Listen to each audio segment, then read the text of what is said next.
What's up, guys? Welcome back to the podcast. You're on with the angle again.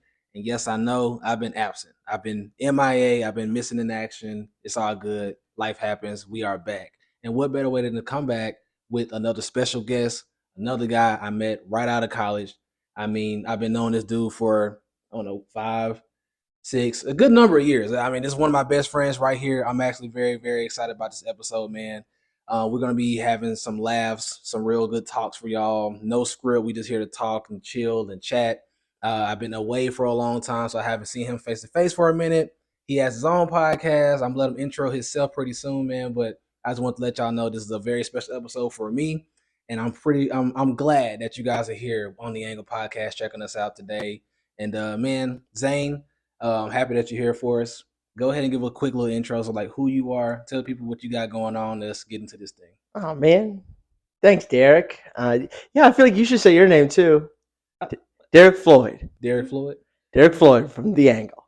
You know what? I'm holding the microphone. I'm already. I do stand up, so I'm slowly drifting the microphone. Yeah, closer muscle to memory. You have a better name, Zane. You have like the coolest name ever, and I told you that a few times. I do like my name, Zane Lovelady. Zane Lovelady. That's his actual last name is Lovelady. I mean, I try not to let all of my career ride on just that. I'm the co-founder of Scoundrels Productions and Set with a Bet. I do stand up in Little Rock. not just Little Rock, yeah, you, primarily. I'm based from there. yeah. I travel around, all over the country, Mm-hmm. going around doing shows and whatnot. I also I feel like it's important to establish that I can't see because it's probably going to come up. I wasn't gonna bring it up. I have an eye disorder called retinitis pigmentosa. I use a cane to get around. I feel like it just colors, so much of how I interact with the world. Mhm. If I don't touch on it, then it's like, what's this loser that they can't drive? Why can't he just get by the wheel of a car and take off into the sunset? It's just because you still need a license to drive a Tesla. But it just gets worse over time. I just lose vision over time, and that's just part of my world.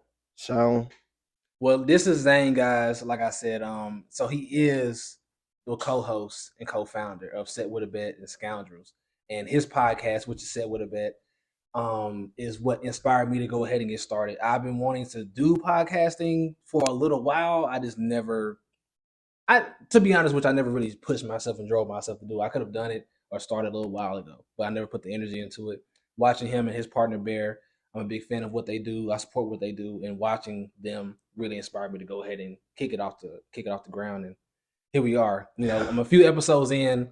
I'm not the proudest of my first few episodes, but it's the first few episodes, and that's fine. So you always gotta start from somewhere. Nobody starts off perfect. You gotta figure it out.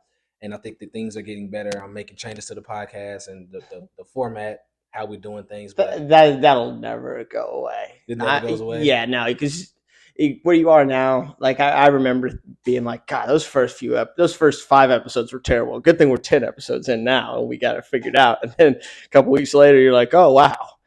Good thing we're 20 episodes in. Those first 10 sucked, dude. We had no idea what we were doing. Then you get 60 in, you're like, God, those first 30 were ass. Okay. And so I think it's just so much of, the more time in that you get. I think there is like a barrier of like finally you do figure it out, but so much of those are like the first 100 are just like almost thrown away. You should still try. Mm-hmm. But I mean, just after doing, probably now? Y'all in 3 seasons now. Yeah, we're in the 3rd season of Set with a Bet. There were 60 in the first season, 60 episodes. We're probably getting close to 100 now, and I feel like I'm just starting to hit my stride as far as structuring a conversation and going through it. It's so fun. It feels weird that I appreciate it. Thank you. It's a compliment that that my podcast is what got you into wanting to Just go podcast. ahead and get started. Yeah. I feel like if you guys all go and listen to Set with a Bet, that you're gonna be like, this podcast is what inspired anyone to do something. It's just straight nonsense. It's inspirational. All right, y'all are inspirational over there. Y'all should definitely go check them guys. It's so fun. We have a really good time with it. Set with a Bet is an incredibly cool show. Yeah, this is gonna be my last season on Set with a Bet. But Bear's gonna continue it. Which I don't think you knew that. No, this is new to me. I'm actually in shock. I'm trying not to cry on camera because I didn't. He could have told me this when we met up an hour ago before we got started. It's fine. Sorry, I'm gonna man. deal with it. I know no one. It's all emotional and stuff. I Set with a Bet. Yeah, it's definitely not because I don't believe in it anymore. I decided to leave. Yeah, I'm also selling my half of Scoundrels to Bear, and yeah, we're just parting ways via business. But it's just all going up so much, and I have so much going on in my own, which we talked a little bit before this. We talked about When I Grow Up. Mm-hmm. That was going to be the title of the Today's podcast, episode. right? And my exit from Scoundrels and Set with a Bet definitely isn't because I see like a sinking ship or anything. It seems like it's on an upward ramp of going somewhere, and I'm just not in a place where it's authentic to me to like continue to be a part of what that is, to do the work and what it's going to take to get those things to the next level of making more money, of scaling the operation. And I think that's like I think that's the most honest thing, because that's the idea of what you're wanting, right? It's like, when I grow up, where do I see my career going? Mm-hmm. It's I feel like it's so easy to get stressed about, am I making it fast enough? Why am I not the next prodigy? I'm in my 20s now. There's 25-year-olds with millions of dollars. and I'm not him. Why am I not him? Yeah, and asking that question of yourself and shoehorning yourself into these places that you're not supposed to be. That's And especially with like what you and I do, because your main thing, you wanted to make dancing, a big part of your profession. I don't want to speak on what your drive is and stuff with all that, or where you want it to be. But when you're talking about art, Mm-hmm. it's so important, I feel, that it's yours and it's honest and it's genuine. And so much of where I was with Scoundrels and Set with a Bet was that I had given everything I had to give to building up those businesses where they were here in this city, and taking it on the road in this new year in 2024. We've dates in New York and New Orleans, and and we're looking at Tampa as well. That I know what it takes to organize groups of people and move them across the country. I've done it before. And I just realized that creative energy, it takes so much. It takes so much. And I knew I didn't have it in me to do that for Bear. Because I have a lot of respect for Bear and the idea of that business. And if I couldn't be bought in 100%, then it wasn't fair for me to just ride coattails to wherever anything was going. Okay. Which that was a lot of my decision to step away. So I'm gonna do season 3, and so that'll be through March. Then I'll be a part of Set with a Bet, and then I'll be going on venturing out on some of my own endeavors into the ecosphere. Atmosphere. Yeah, atmosphere. Yeah. It's the ether. Well, like I said, this is all news to me. Yeah, So sorry. we'll talk more about it. Just because it's so new and it's fresh. You know what I'm saying? So we'll okay. As y'all can see, I gotta wrap my mind around it because I wasn't seeing this coming. But let me see. It was something that you mentioned.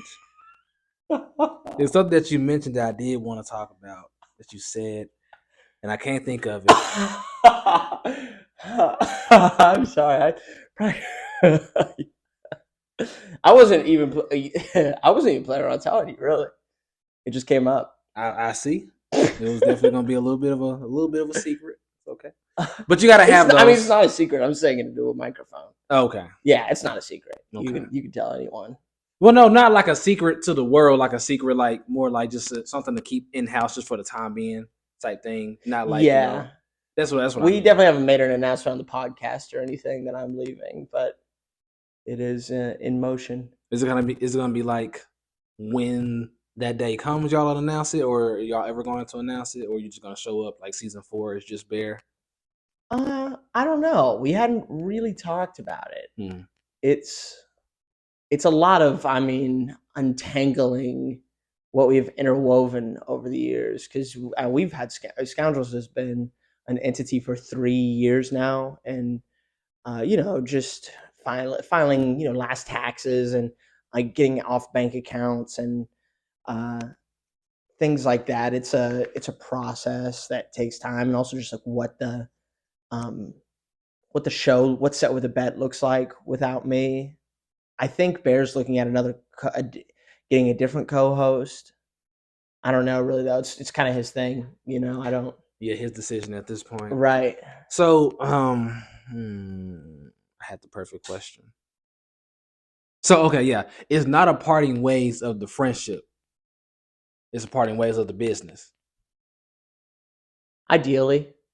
Hmm. Because the two can be tied, and so there's a 50-50 that could happen The, depending on how things go. that's very insightful of you, Derek. You're exactly right. It can be very tied together.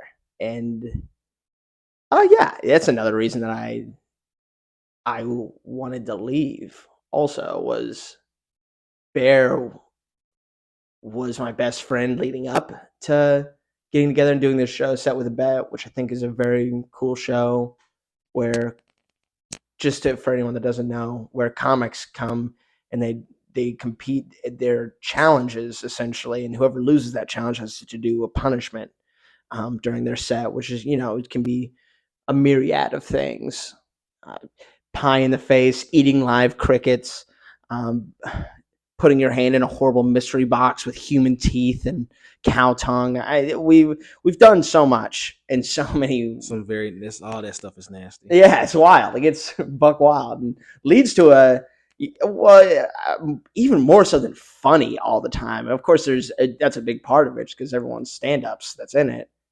It's there's an intensity to it that you just don't get. The stakes are raised so much. I love it. I think it's a great show, and we've grown it into something really cool. We have this monthly show at the Looney Bin in Little Rock. Um, but ultimately, it was Bear's idea that he had that I believed in, Mm. and um, yeah, Bear and I have been friends, and we started a business together. We started a business together coming out of the pandemic to, not just have bring that idea to fruition, but also create shows in the city again so that we could work on our craft because it was Yeah. coming out of the pandemic Hmm. and we didn't. Not And able to get out. right. Yeah, the pandemic was bad for everybody. And we did that though. We did that. We created shows. We created a world for us to go out and practice stand up. And I gained so much, learned how to tell jokes, got so much better at it, got better at producing shows, at podcasting, at all of that. And it hit a point of diminishing returns for me. And I hated I hated how much it colored all of my relationships, being like the kingpin of shows and Little Rock, of producing all these shows and putting money in my buddies' pockets, and mine and Bear's pocket, because it's as good of friends as Bear and I were, and as much as we had a business together, as much as you may want to say we've got this business together, we'll still be friends outside of the. Even when Bear and I were just when it was just friend time, Mm-hmm. it's like inevitably you're also, as much as you're there with your friend, you're there with your business partner also, where it's like, oh hey, I forgot to mention this to you. Here's this email that we had come in today. Mm-hmm. It's more like it's just business here at all times. It Right. doesn't. It's like I got this person right here. It almost doesn't make sense to go. I'll just tell them this later. We're friends right now. Yeah. We can't. The switch doesn't flip. Right. So you're just always business partners all the time, and you know, it does. It gets so complicated, I and think the reason why when you said it was like insightful for me to be able to pick it up and stuff like that is because I have the personal. I'm just able to tangibly tie this in to what happened, what I think happened with the me and Denzel situation. I uh, actually hit Denzel up when I came out here to try to talk and see some stuff, but you have to he didn't. you have to clarify what you're talking about. The Denzel thing. Uh huh. I had a guy that was my best friend for a long time, and we were the lead kingpin dancers in Little Rock, trying to take the city and put it on the map. You had a business together. Yeah, and so yeah, that did not end well. I mean, it didn't end the worst, which is why I don't know why we aren't in communication, trying to get that squared away. But I tried it, and he didn't get to me, and that's fine. I kind of suspected a little bit. We've talked a little bit, but not enough. But that's the reason why I'm able to, like, I was asking that question. I kind of was able to see the line drawn on like where you guys are going to be. I was hoping that y'all would be better than me and Denzel because y'all's friendship looked very good to me. But It is and was. I mean, I didn't handle the notification of my separation as well as I should have. And I know that Bear's upset about that. It's not. It becomes so complicated because just the notion that I wouldn't want to do business with that you wouldn't want to do business with someone anymore when they're also your friend mm-hmm. becomes interwoven with, oh, because you don't want to do business with me anymore, you don't want to be my friend anymore. And that's just not the case. It's not where I am. It's not, but it's easy for it to feel like that, and I get all that. And I've handled my resignation in a way that makes it pretty easy for Bear to be upset with me Mm-hmm. because of just some of the minutia of how I went about it that I definitely understand. But ultimately, there had to be an out for me. I don't think I'm a bad guy for stepping away. Just because we were / are best friends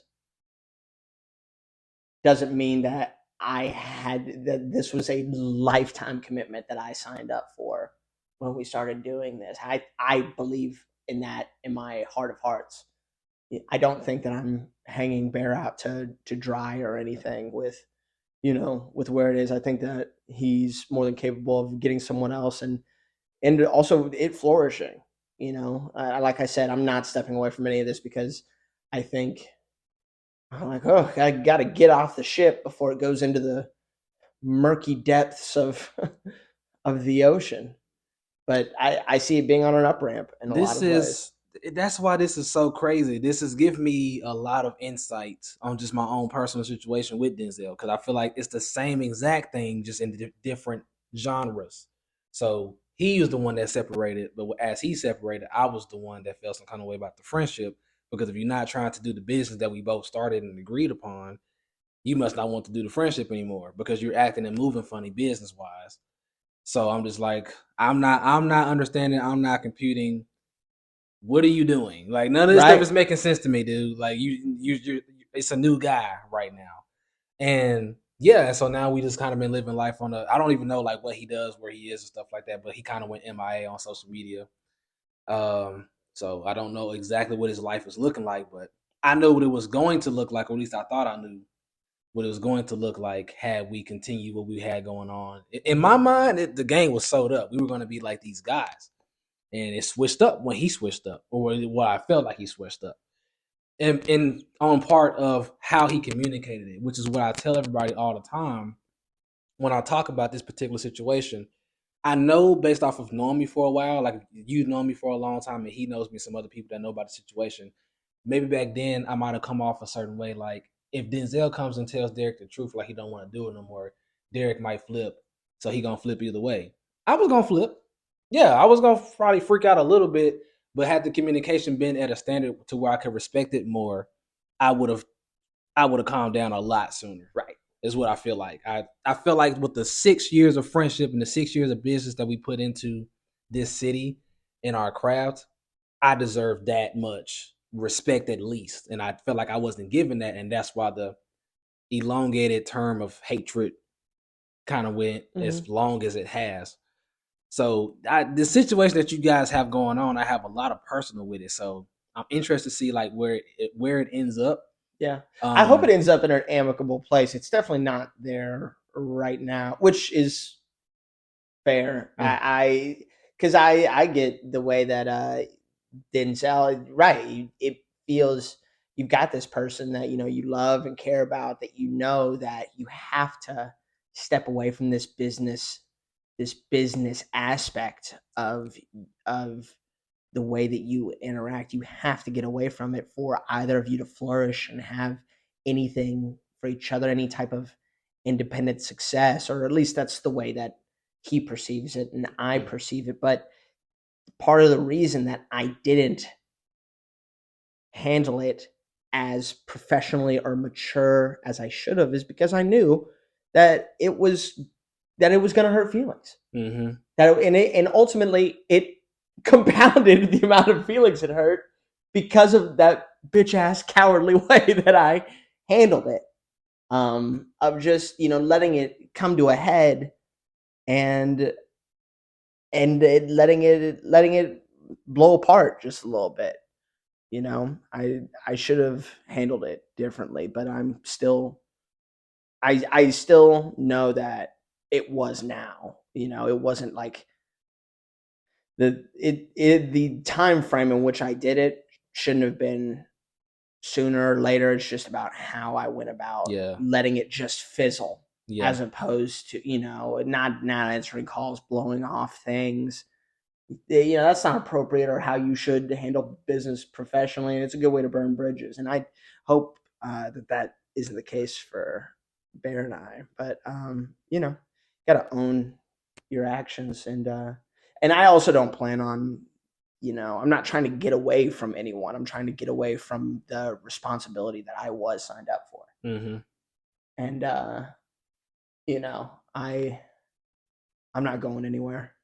I still have a lot of other stuff that I want to do and get done in the art form. I still love stand up. I just yeah, it gets complicated, man. I think there is a way that friends can do business together. I believe that. Like I wouldn't be uh I wouldn't be afraid to do it again, even with Bear down the road or someone else. It's like not because it was bad. It wasn't bad. It's not like things were falling apart. We had good rapport. I mean, in fact, a lot of the reason that I was stepping away now is because I wanted to step away before it got bad. I saw that down the road because I knew the direction it was going. I just couldn't be there for it the way that someone needed to be in order for it to be successful. Mm. I'm sure it's what Denzel saw a lot with you too. It was just I that. mean, it's got to be. I mean, the thing is, had we had the conversation, he wouldn't give me the conversation that I feel like we needed to have. I definitely felt differently. So if you're a fan of any type of dance, you might know who the Les twins or Lay twins are. Those were like kind of the role models that we kind of took ourselves after. You and Denzel. Yeah, and we wanted to be like them in the sense of their aesthetic. We weren't like stealing dance moves, and you can see clearly in the way we dance, it wasn't like that. But I saw that in our future because of the aesthetic that we had. I would go back and watch old videos of us either dancing or just being in the public eye. And people, when people saw us, they saw a thing, and I felt that thing, and I felt like he felt that thing, and a couple years later, it comes to find it. I come to find out, no, I don't feel that way anymore. It's like what? Like it just Yeah. in my mind, it's like I'm not. It's not computing. None of this stuff is making sense. Yeah. But like you said, on his part, he probably saw it differently. I wish I would have known which way he saw it differently. I saw success. I saw greatness. I saw a nice life. Yeah. Not about being the richest, but being happy and doing what you love to do, being able to travel the world and street perform, get performances, TV stuff, all types of stuff. I mean, it was so much potential, but I wish I know what he would have saw. I mean, I think for me, it was just like it was kind of like I've been super deep into basketball, so I hope this analogy tracks for anybody that doesn't. But it's like Kevin Durant was a was a great basketball player and just couldn't find any success on the OKC Thunder, and he signed in free agency with an incredible Warriors squad, in 2016 Mm-hmm. that or after 2016 it would have been 17 that he won his first championship with them. But it's like, although he had the success with this team, he's tortured for like the rest of his career of like you couldn't win anything by yourself. So it's like I feel like I could just sign on to keep winning with Bear, but it's like I have to go find my own path in order to figure out more just about myself and about Mm-hmm. what I want from my career, about what I want to write and talk about. And I could feel the resentment getting to me, and potentially it's just an egotistical decision on my part that that's the way I feel, but I know that that's where I am, that it's like, that it's I'm signing up to do this thing with a buddy of mine that's like, that I just leaned on him all the way to the top, and I start to feel that way. But the reality is that, you do always need a certain level of help, and it's like I wouldn't be mad about doing anything again with Bear, but it's like I just knew that I had to go figure something else out for myself before I could ride on a path to, being in front of a lot more people's eyes, which is where Set with a Bet is going and where Scoundrels is going. I knew that I needed to find out more about what I had going on my own. The more and more that you dwell on this, the more and more it's just opening up of like literally what happened back in the day. Yeah, with you and It's just ridiculous. So he probably felt the same way because he it's I don't know. I guess he felt as if, what I'm saying, finding his own way and become his own entity was always a thing that he wanted. And he was seeing the success that we were having with Summer Sprite and the dynamic duo that me and him were. He was like, I see that and this is making sense. And maybe if they continue, that thing will continue to flourish even without me there. But I have to go and find me. And I'm just like, I mean, and my thing is this: I would have just been happy about it, just per the conversation. That's the only thing. And I was trying to meet up with him, like I said, when I came down to let him know that per the conversation, none of this would have been as big of a deal. I'm not gonna lie. I know me, and I know how I was back then. I would have made a big deal about it at the moment. I can guarantee that would have happened. I would agree, Mm-hmm. but I can also guarantee that it wouldn't have been as long lived as it has been as far as today goes. I would have been give me about a few months. I mean, we've had arguments where we wouldn't talk for a couple months. It would have been like that. but now it's been years since we've even been face to face. Yeah. So Although I've not, didn't necessarily go about everything super correctly in my departure. Bear and I have had, like, this isn't the first time I'm saying any of this. And I know that Bear doesn't understand a lot of it, but some of that I think is because Bear's had his own independent success. Went and did a stint in Los Angeles for a while, and grew so much from that. Even though I know he doesn't see that necessarily as success, he didn't like necessarily go out and do numbers. He didn't start really doing numbers as far as like views and clicks and stuff until he got back to Arkansas. But that time that he spent in Los Angeles, on his own with a different group, mm-hmm. help build on that. And even in whatever venture I go out on, it's not like I ever wanted to stop talking to any of these guys. Like, we are still having those conversations. To not have a conversation is a detrimental thing. I think that's very real. If I just was like, I'm done and you suck, and if you don't get it, then whatever. Yeah. That would that would be it, and I don't want it to be. I really don't. There's a lot of scars that have been formed, and it's I think there is a path to a better day, where everything's okay. But I just knew I didn't have it in me right now, and I have said that to Bear. I hope he can understand it one day. But we're still having dialogue and stuff right now. Mm-hmm. We still have, we still do the podcast together and stuff. That's still going on for another 2 months or so. So it's like, it's not like he hates my guts so much that he can't be in a room with me. Yeah. Like, it's but yeah, it's and it's our baby. I am the co-founder. That'll never go away. Right.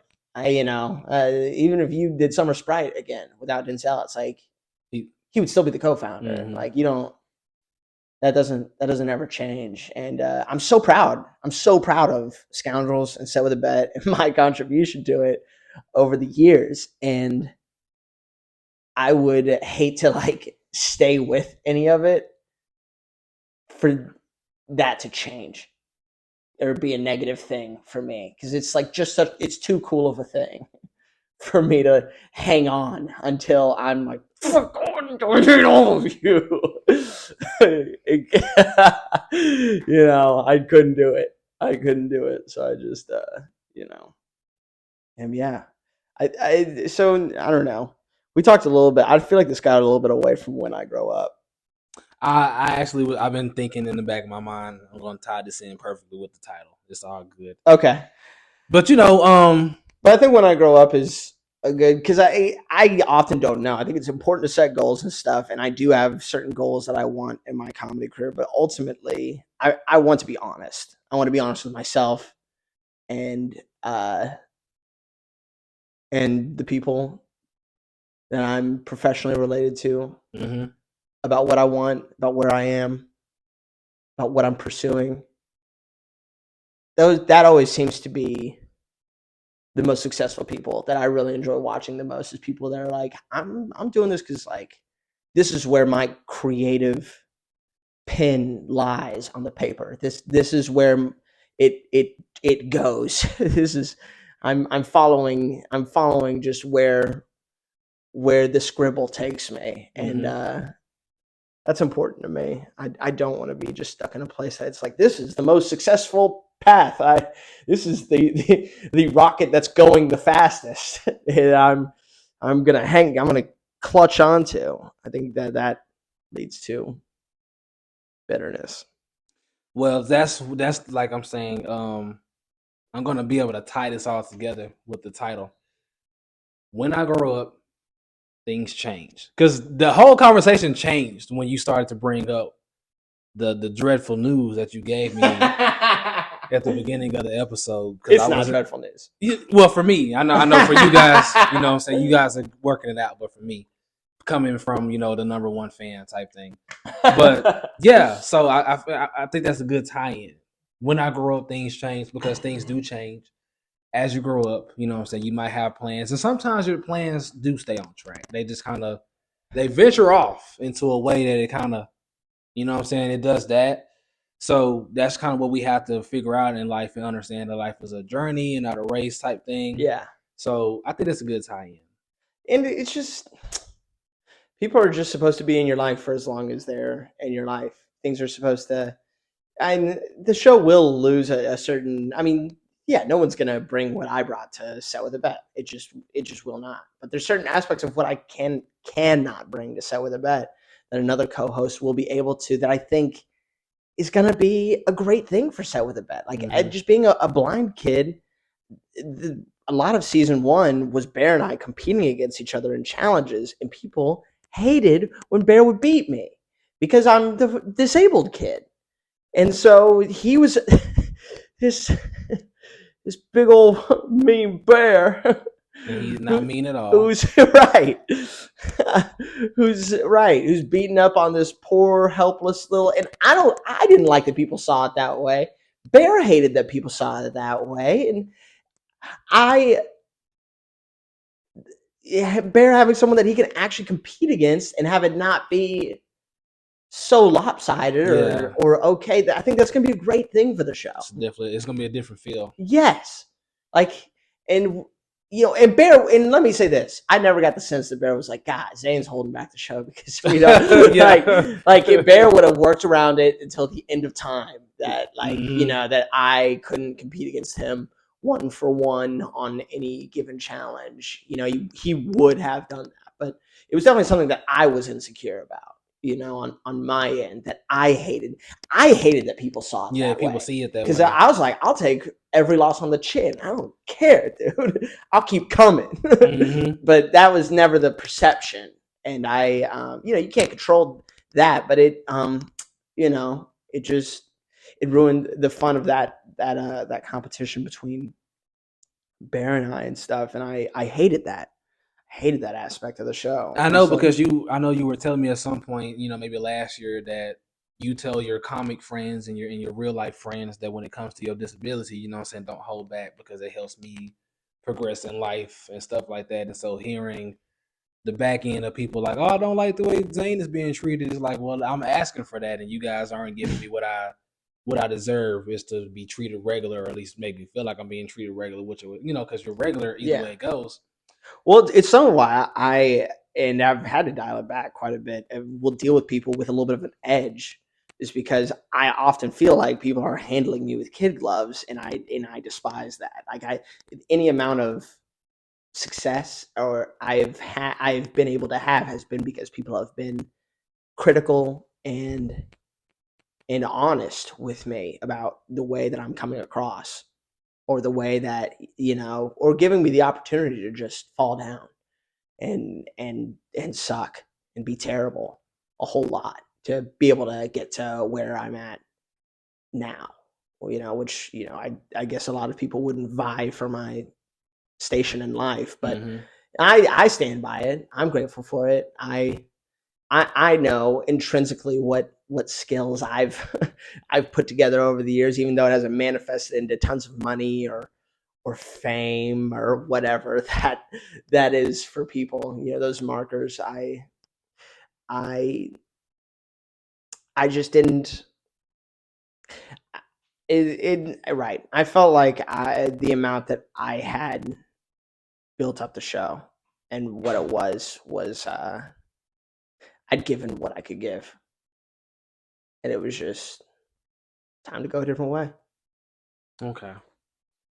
I mess with it. I'm gonna be, what I'm saying, here along the way at all times. So I'm glad I got this spiel, what I'm saying, exclusively here on the Angle Podcast, where it's all about perspective, motivation, uplifting, and bringing upliftment and positivity to Black community, Black people, and people in general. And I feel like you hold up these standards with what you have going on about being positive. I feel like taking the responsibility of like what you have going on is very responsible and positive by default, and it's a perspective, and I mess with it. So I'm not ending this show, but I am switching the vibe, since I feel like we've kind of drugged that as much as we could, and I think that was very good Yeah, conversation. and I'm still gonna do like I think I'm still gonna do my own podcasts and stuff, and looking into like streaming and stuff. Like I'm still gonna be around. There's if you're looking, if you, I know you always tune into Set with a Vet and stuff. There'll be other places where I'm talking. I'm certain about We that. will be So, staying tuned for what he has yeah, going on. absolutely. So there's some things I wanted to get off my chest from watching y'all's episodes. So So things we talk about. So let's talk about some stuff. One of the biggest things is this. I think I know what you're gonna say. The aliens thing. Because y'all got a couple things on there. People get so upset with me about the aliens thing. And people deserve it, Zane. Now, I need to tell y'all this. Zane is a little bit younger than me, but he's one of the smartest people I've ever met, and hasn't went to college or anything like that. He knows a lot of information about a lot of different things, and it's very interesting to me. You know, I come to him sometimes about questions about things that's going on in the world or life. But this dude don't believe in aliens. And I don't. I do believe in aliens. I don't. I think that the big thing that you always hear that when people, and I've said this on Set with a Vet, whenever people are like, space is infinite, how could there not be aliens? That was my take. But that's just ignoring the time continuum of space-time continuum. Time is also infinite. Right. So I believe in aliens, but I don't believe that we exist at the same time as other civilizations of sentient beings. Like I believe that they crop up like fireflies and die out. They flash all over the space-time continuum. But everyone's like, what are the chances that there would be something else?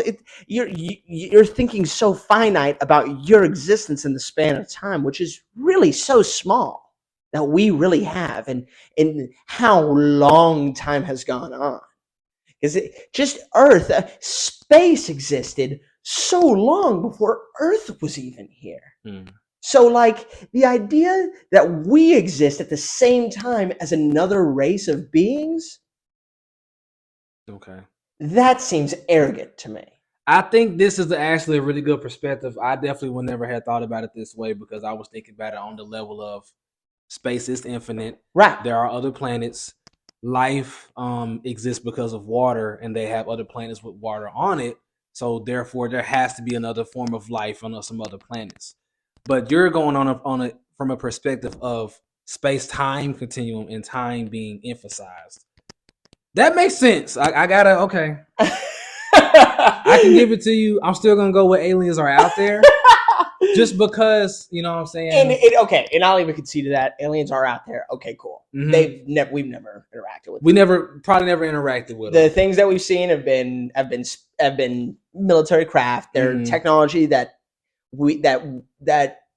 human beings are capable of. It is our tech. We've not interacted. There's been no crash landings. There's been, because I do have another friend who says that if aliens are real, what are the odds that their technology, being so much more advanced than our own, crashes and burns on Earth? Definitely not crash. No. Yeah, like why would an alien have a crash landing on Earth if their technology is so much better than ours? No, if aliens get to us, we lose. In how much we've been able to map space, like what we're capable of we can go with like telescopes and unmanned spacecraft so much farther than we could actually send someone like actually one of our people out into space. If aliens get to us, what that says about the weaponry that they are bringing to the table is pretty domineering. Well, I don't disagree with that. My thing about that is we always assume that they are going to come and take over, or they could. Now they probably could, and they should, because I'm definitely if they can get here, and they should. I'm definitely sick of the government, personally. But what if they aren't that? Right. So potentially that's just my human bias of like we're always working on weapons. Why wouldn't they be working on their Exactly. We weapons? are always working on something to kill Right. somebody. Jesus Right. Christ. Maybe aliens are all nice and oh, dude, I'm just realizing that. Oh, good thing I'm wearing pajama pants underneath this. I got a hole in my pants, right in the crotch. Can you see that, Justice? This Can is you, can you see that? That's probably been on screen the entire episode. These are just pajama pants, okay? It's not my underwear even. That's right here. this is the Angle I'll podcast, close the light. and Yeah, you getting the angle right here, I boy. didn't know that he was. How I about didn't that? know that that This was is the that. best angle. But we're good This though. is the best angle you ever seen on this podcast. This is his comedic side. He likes to. Yeah. That is so crazy. Good. I have another bone to pick though about the. Oh, well, good. I got a bone hanging out right now. I picked the wrong. I picked the wrong word. It's okay. I'll figure it out. Okay, sorry, man. So, So you got wrecked in that alien conversation. No, What I else? did not. We came to a freaking Understanding. understanding. No, I thought. we did. Damn it. We did. You have a friend that showed up on the show, and he was talking about being a teacher and the Little Rock Nine. And I'm not trying to bring race into this. Let's not do that. But being from Arkansas and you've been here for I don't know how long, dude, that was so funny. He was like, I thought the Little Rock Nine was. Why would you think that? You've been here long enough. He was in college when he thought that. He didn't like just find that out. So, so to give context to what Derek's talking about, one of our buddies, Zach Slumbers, he's on the podcast. He's a teacher. And he was talking about how when he was in college, he had heard that one of the Little Rock Nine were coming to speak at the college, and he's like, "Oh, cool, reformed gang member." Like he just never heard. He grew up in like a small town in Michigan. You know, like for me and you coming up in Arkansas, it's like the Little Rock Nine. That was like we know that was a week in history class. You know what? I remember now. He wasn't from Arkansas. No, he's from Michigan. He was from Michigan. Okay. Right. So it's like maybe that was it, you know, that they don't place the emphasis on the Little Rock Nine that I've only ever had an Arkansas education. Yeah. So like Arkansas history class. Right. I know about the Little Rock Nine, but he was like, oh, reformed gang. I guess I'll go see this hoodlum. It's just so bad because I'm like, if people, this nice lady, the leader of a segregation. It's like if the wrong people hear that the wrong way, he's in so much trouble. And that's when I saw it, I was like, see, I wish I could in real time comment. If y'all were live on YouTube and I could comment that, I would have been so happy. But I had to watch it, you know, via it getting posted. I was very this about that. I get it. We set him straight, and he knew by the time he was on the podcast. That was also when, like, you know, when you're a man in your early 20s, you think you know so much. Yeah. When you're a man in your early 20s in college, like you think you know. And he just was like, and really of course the integration of black kids and white kids, it began in Little Rock, and we know that just because of our education. But like to the rest of America, banging in the rock is what they know about Little Rock. Yeah. So Little Rock Nine. So it sounds it's going to correlate, right? But they're like, oh, okay, it's just one of those, probably from the HBO documentary. Yeah. But we still do have some type of global awareness of what the Little Rock Nine was, because if you go to Central, people come from different parts of the country, sometimes different parts of the world, to get history about. Zach's still an idiot. I don't disagree. But we gonna cut him some slack. I mean, it was definitely harmless because he wasn't coming at it in a type of way. He came in from a level of complete ignorance. Yes, and he was very upfront of just like I'm so dumb for thinking this. God, that was so funny, man. It was, It's yeah, he was very admitted of just, and even when he was in there sitting, like listening to her talk, he was like, I think I might be wrong about what the Little Rock Nine are. she giving all this like preachy stuff about people coming together, and he's like, "Oh, it's not about a gang. It's not about gangs." Okay, I might be in the wrong room. I found the wrong lady. That's interesting. Bro, we were making so many jokes about like, you see the pictures of like the Little Rock Nine going into the school, and they're like surrounded by like, military and stuff. And it's like, if you think they're a gang, you're like, oh, look at those military men protecting all those white kids from from the Little Rock Nine. It's just so not that. It was the other way around. So I do have a really good question for you. Like I said, I didn't make a script for us today. I kind of wanted to just fly off the dome and stuff, but I got one for you. So I'm pretty sure you've been aware of the social media outburst of what was going on with the whole Cat Williams scandal. Yeah. Uh, Yeah. Have you heard what I said about that? Hold on, is my phone ringing? No, it's mine. Oh, that's Zane's. It's mine. Don't worry about it. I'm sure it's fine. Okay. So yeah, what did you say about it? I feel like I didn't have a very. I'm. My thing with it is, I'm fine with talking shit. I love it. I think it's great. But I felt like the only reason that Cat Williams did that is because his last special sucks. His last special sucks.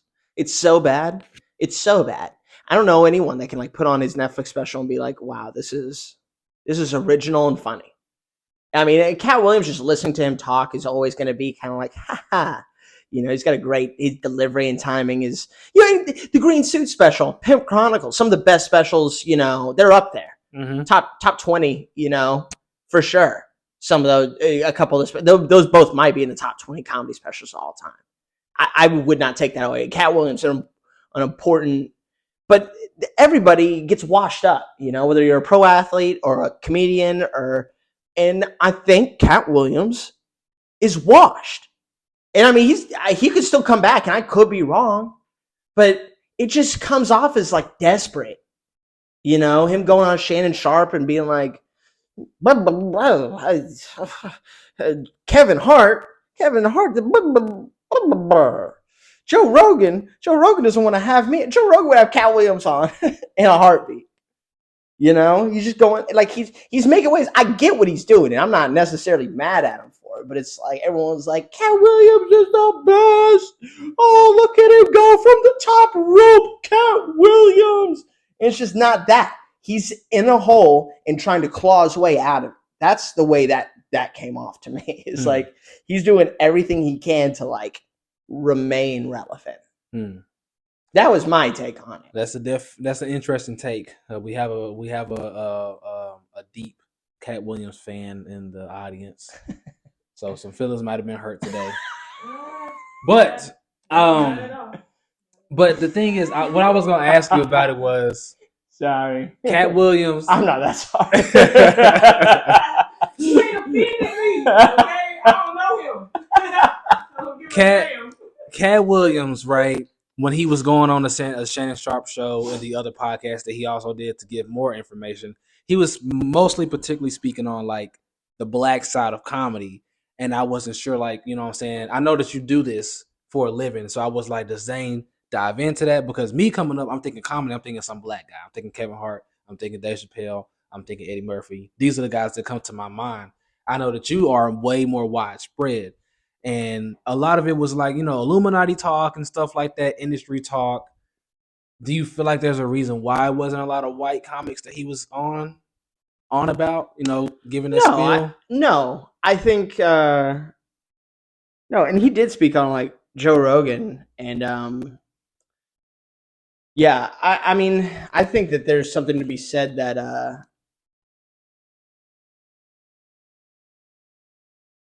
he did mention Joe Rogan, and he said that Rogan doesn't want to have me on, which like that's just it's a little bit.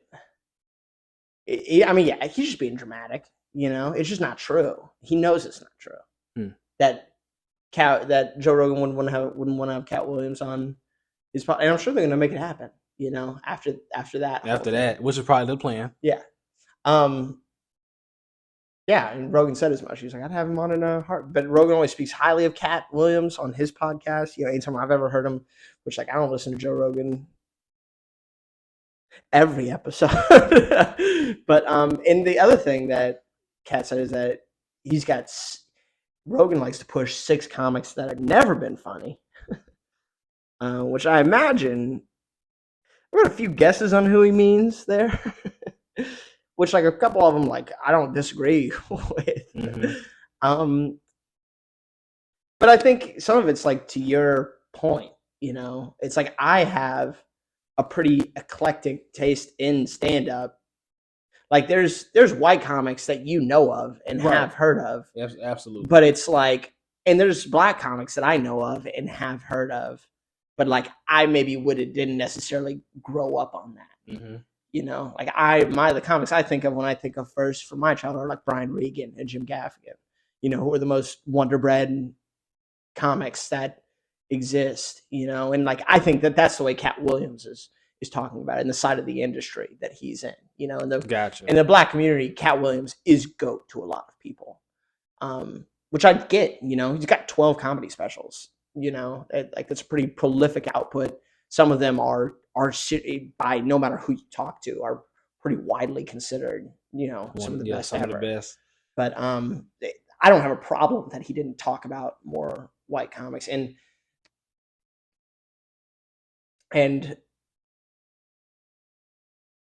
honestly, I don't think that he was wrong about a lot of the things that he was saying. That's the thing about it. So, like, if Cat Williams was to see our podcast today, this episode today, he's gonna hear this out, and he's gonna come to the end, and he's gonna say, "But I wasn't wrong though," because that's the meme, that's the stereotype that's going around on social media. Regardless of how we felt about how Cat Williams laid it down, a lot of people are not saying that he's wrong about what he said, and that's kind of where but like what the hell, why things are blowing up. Like, what the hell? I know it because it came completely out of nowhere. It's 2024. It's January the 2nd. It's Cat Williams. Be cool, man. Like, be cool, dude. No, it was very. I gotta see you, Cat. It's very interesting. I gotta see you out and about, dude. You can't be coming up, blowing up everybody's spot. He's came because you can't sell tickets anymore. He was blowing everybody up. It's not cool. It's not cool. I did not like it. If you want to, I'll give my hot take opinion on just about anybody. I really don't mind. I speak very wildly, and I'm sure that I'll rein that in as I get.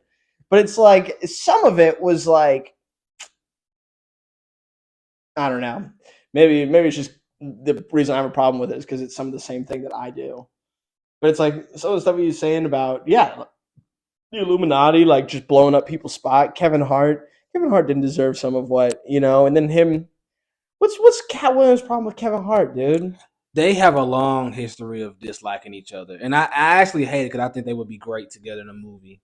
I'm a big Kevin Hart fan. I like Cat Williams as well. But he's got his ex-wife on his tour now? Yeah, I heard, yeah.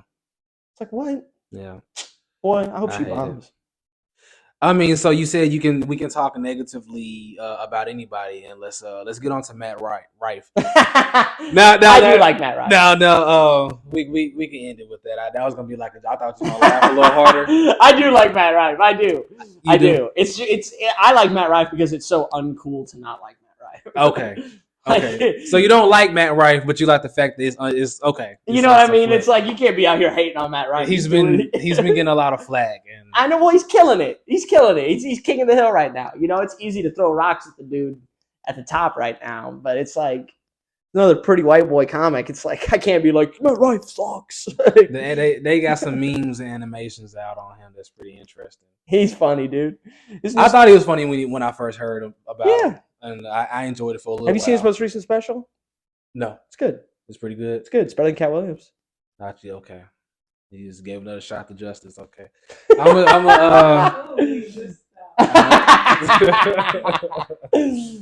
Man, Zane, listen, we definitely gonna wrap this thing up. Our our light of day is dimming. We use sunlight. Hopefully, is it still visible on the camera there? It still looks pretty good. Thanks again for coming on. I'm It was glad a I was pleasure, able bro. to come down to Thank the you city. for having me, man. You My know, little USB microphone. This is cute. You know, little cheap microphone. We don't do it big over here. I love it. No, I'm kidding. We actually have 6 million subscribers here on the Angle Podcast, Yes. and I'm just being cheap. I definitely got the money I need to do other things and do more things. But, speaking into existence, baby. I got clips for them, and I just don't put the clips on. Why not? I haven't figured it out. Yeah, I'm new to the interview stuff, so I just hold it. All right. But this is the Angle Podcast, man. I'm glad y'all able to tune in. I need that. It just disappears. Do you have anything that you want me to drop any links about, or you want to mention anything? If you're in Little Rock, come check me out, man. I've got shows all over the city and stuff. I do a lot of host work in the city and whatnot. I think I'll be really in Arkansas. I'm booked all over the state for coming up through March. Come check it out, man. Set with a Bet. It's on anywhere you can listen to your podcasts, and Scoundrels is still producing shows and doing the damn thing. So drop some Set with a Bet links, Scoundrel links, and do you have any personal links or just drop? Just my socials, yeah. Zane Lovelady on everything. Okay, guys, this was the Angle Podcast.